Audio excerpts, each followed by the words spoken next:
Bonjour et bienvenue à tous à Rio de Janeiro dans mon petit studio ambulant. Je suis Sébastien Lierre, naturopathe depuis une vingtaine d'années. J'exerce la médecine taoïste chinoise depuis 25 ans sûrement à peu près. Et voilà, j'ai une vision un peu particulière de la vie et c'est ce que j'essaye de partager avec vous dans ces vidéos. Aujourd'hui, concentrons-nous sur la santé, c'est quoi? La santé, c'est quoi et c'est relié à quoi? La santé, c'est relié à l'énergie. Et puis, comment on peut savoir si on est en bonne santé? Eh bien, tout simplement, essayons de savoir si nous avons de l'appétit. De l'appétit de vivre, de l'appétit d'apprendre, de l'appétit alimentaire ou même de l'appétit sexuel. Donc, je vais reprendre un petit peu tout cela et puis je vais commencer par dissiper un point. Être malade ne veut pas dire être en mauvaise santé. Sauf qu'il y a deux types de maladies. Il y a les maladies yang et il y a les maladies yin. Les maladies yang, elles sont courtes, parce que yang est court. Un sprinter comme Usain Bolt, eh bien, il doit manger beaucoup de viande, il doit être très yang pour être explosif. Alors que les marathoniens sont tous végétariens, ils sont yin. Ils ont une alimentation yin pour durer longtemps. Bref, une maladie, eh bien, si elle est explosive, elle est yang, elle est rapide. Et puis si elle dure, si elle traîne, eh bien, elle est yin. Toutes les maladies de civilisation sont de type yin, ce sont des maladies qui s'installent sur la durée et qui durent une éternité. Parce qu'on veut bien aussi les faire durer. Les maladies yang, c'est les maladies que vous allez retrouver surtout chez les petits-enfants. En fait, ce sont des boules d'énergie et en fait, quand il y a un déséquilibre, eh bien, le corps réagit et tout de suite rééquilibre. C'est le principe de la maladie. Normalement, elle est là pour rééquilibrer. Mais je ne parle pas de la maladie, on est bien d'accord, qui s'est installée. Je parle bien d'une maladie qui est explosive. Donc plus vous avez des maladies explosives, et quelque part, eh bien, c'est une bonne chose, parce que ça veut dire que votre corps fonctionne bien et qu'il réagit fortement à quelque chose. Donc vous avez de l'énergie. Nous allons donc parler de cette histoire d'énergie. Si vous êtes en bonne santé, normalement, vous avez une bonne énergie. Ça veut dire quoi? Ça veut dire que votre corps a à sa disposition suffisamment d'énergie pour réparer, ranger, construire.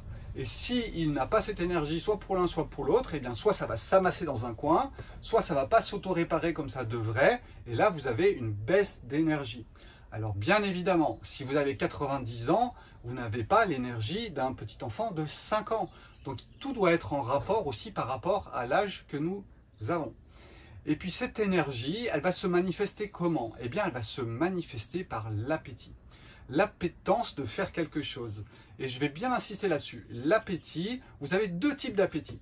Vous avez un appétit qui est inversé, c'est celui où vous allez compenser toutes vos problématiques par un appétit de faire quelque chose. Du style, je me lève le matin, je vais pas très bien, eh bien, oh, je sens que j'ai faim et que je vais manger mon petit-déj pour me faire du bien. J'ai de l'appétit pour mon petit-déj. Bon, bah là, vous avez un problème, c'est juste que vous êtes face au vide et vous allez compenser en vous donnant du plaisir. Donc, c'est un appétit, pour moi, qui est inversé, qui n'est pas naturel. Il est dû aux problématiques de l'ego à l'intérieur de votre tête et du coup, vous compensez d'une autre façon. Il en va de même pour ceux qui font énormément de sport. Ils ont de l'appétit de vivre, de se mettre en mouvement, mais s'il est trop important, c'est qu'il y a quelque chose dessous, d'accord? L'appétit, normalement, reste quelque chose de mesuré. S'il est trop fort, ça veut dire qu'il y a un problème quelque part aussi, et souvent, c'est un problème de compensation. Quelque chose ne va pas, et le fait d'avoir de l'appétit pour quelque chose et de le faire, donc que ce soit la sexualité, que ce soit de faire même de la musique, certains, quand ils vont pas bien, font de la musique. Eh bien, c'est juste un mode de fonctionnement pour rééquilibrer. Rappelez-vous ce que je vous ai dit à propos des troubles psychologiques et puis comment ça fonctionnait dans le cerveau. Vous avez le lobe frontal qui a tendance à tout calmer et puis vous avez ici l'amygdale, une petite graine qui est à l'intérieur de votre cerveau qui gère toutes les mémoires, toutes les peurs, etc. Et si elle est prédominante, eh bien, il suffit juste d'augmenter la part du lobe frontal pour rééquilibrer. Et c'est exactement ce que vous faites quand vous allez manger, quand vous allez faire, quand vous allez vous poser sur une tâche, eh bien, du coup, ça rééquilibre le côté émotionnel. Donc voilà, posons bien les choses. Il y a l'appétit qui est, on va dire, sujet à une problématique et il y a l'appétit vrai. Alors cet appétit vrai, il se manifeste comment? Alors il se manifeste avec de l'énergie, il faut de l'énergie pour avoir de l'appétit, c'est pour ça que les deux sont liés. Et puis cet appétit, surtout, il va se faire dans la joie et dans la spontanéité. Bienvenue dans le monde de la gnose taoïste où on insiste énormément sur le fait de voir la spontanéité. Quand c'est spontané, c'est la vie qui vous traverse et la vie se vit à travers vous. Vous n'êtes juste que Sébastien ou une autre personne avec vos caractéristiques, parce que ça n'empêche pas d'avoir des caractéristiques propres, individuelles. C'est pour ça que j'insiste souvent sur l'individualité aussi, qu'il ne faut pas perdre. Et cette individualité, eh bien, c'est la vie qui va donner, qui va vous traverser, et ça va se manifester avec les couleurs de votre individualité.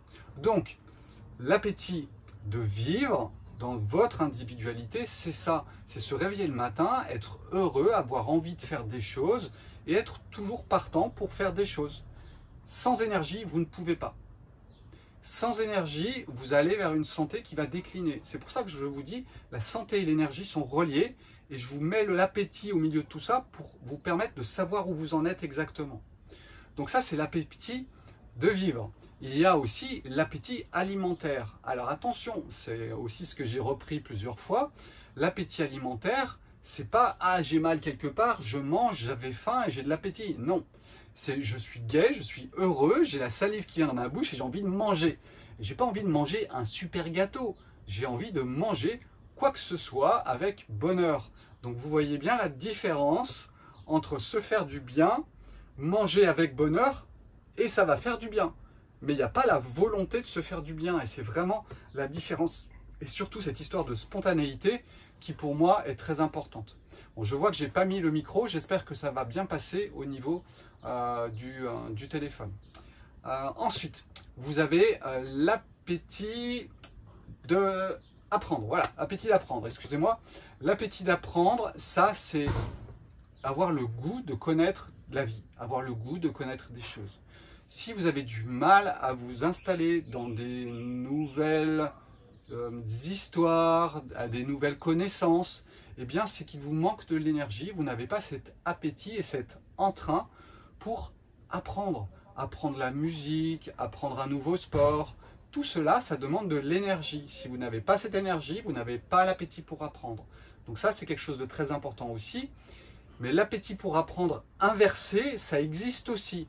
Vous êtes face au vide à l'intérieur de vous et du coup, vous allez apprendre, apprendre, apprendre, apprendre pour remplir. Et là, nous ne sommes pas dans un appétit de la vie, mais bien dans un appétit de l'ego. Donc faisons bien à chaque fois la différence par rapport à cela. Ensuite, vous avez l'appétit sexuel. L'appétit sexuel, je ne vous parle pas encore une fois, d'un appétit sexuel qui vient compenser des troubles. C'est-à-dire que cet appétit sexuel, généralement, il va être spontané, il va se faire dans la joie, et pas dans un phénomène de compensation où vous avez une décharge hormonale qui vous permet de vous sentir bien parce que la vie était difficile.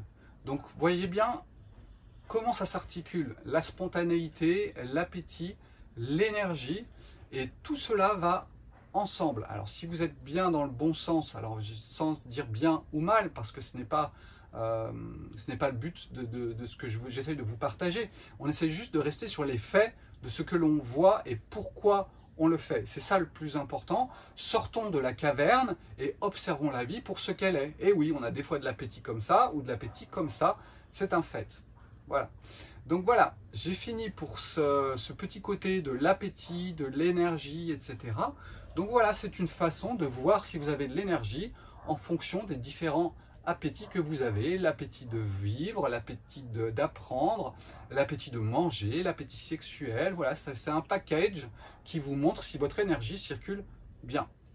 Maintenant, que se passe-t-il quand vous n'avez pas l'appétit? Eh bien, tout simplement, vous avez un manque d'énergie. Ce manque d'énergie, il est dû à quoi? Il peut être dû à vos manques de sommeil. Il peut être dû à des choses physiques, comme par exemple l'endroit où vous habitez. Quand moi je suis en ville, à Rio de Janeiro, avec ma chérie dans son appartement pendant 2-3 jours, j'ai pas la même énergie que quand je suis ici avec la mer qui est à 100 mètres. Et c'est pas un hasard. Je vous explique souvent que la nature, elle envoie des harmoniques qui sont belles. La ville est totalement artificielle, il n'y a pas un sol, il y a du goudron, il y a des ondes partout, donc tout ça, ça crée une ambiance qui est artificielle. Il ne faut pas croire que l'artificialité va pouvoir permettre au cycle de votre corps de bien fonctionner. Donc faites bien attention à cela, c'est important de le comprendre. Ensuite, vous avez le côté de faire de l'exercice. Si vous faites de l'exercice, votre énergie circule bien. Ça se vide, ça se remplit, ça se vide, ça se remplit.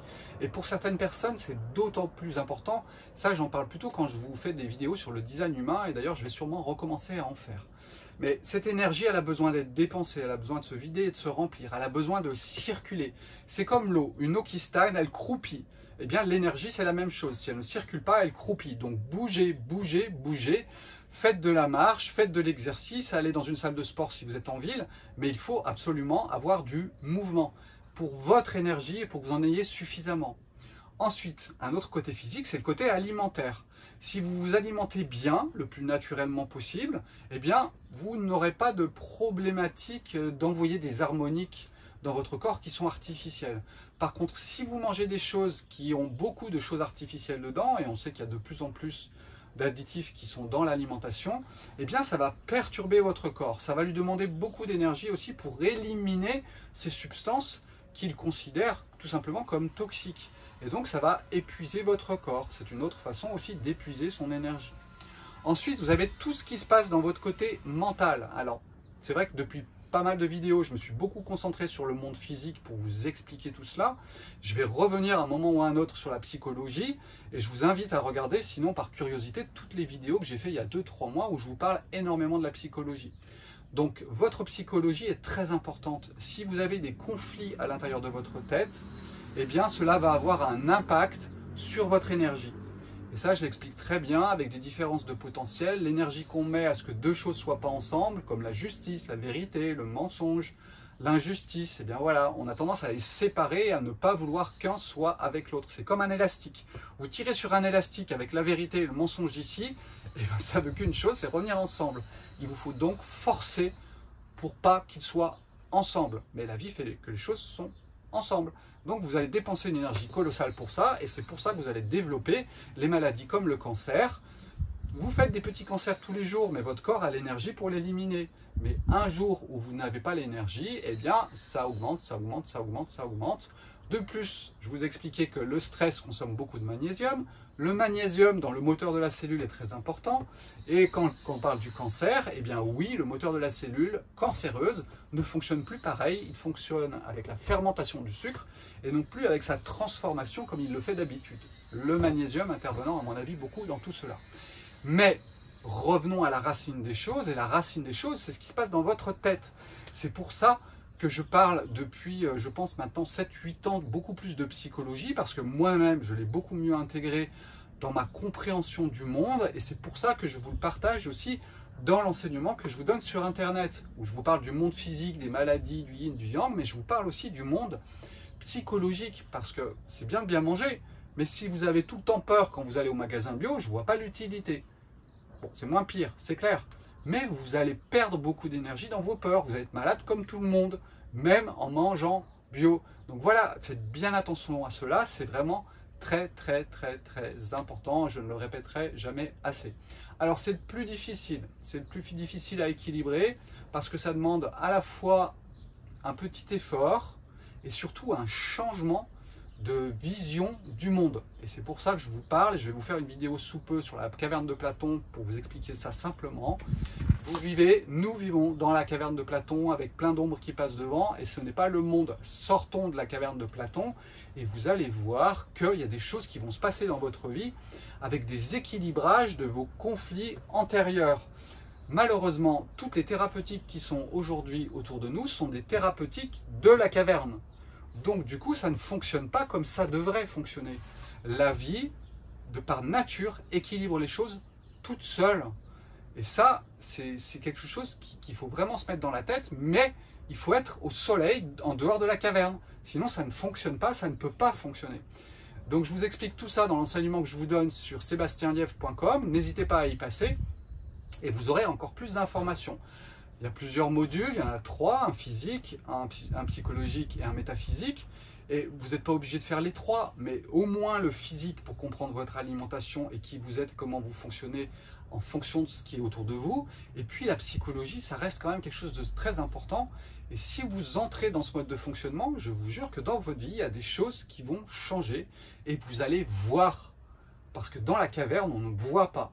où tout ce qu'on voit, ce ne sont que des ombres qui passent. Bon, allez, je vous ferai une vidéo spéciale sur tout ça.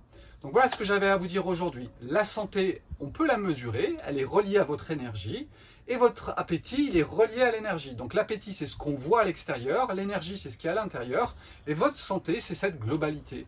Si vous avez l'appétit de vivre, si vous avez l'appétit sexuel, si vous avez l'appétit d'apprendre, et si vous avez l'appétit de manger, bingo, vous êtes en bonne santé, normalement, même si vous allez faire des maladies comme les autres, mais qui vont avoir des pics.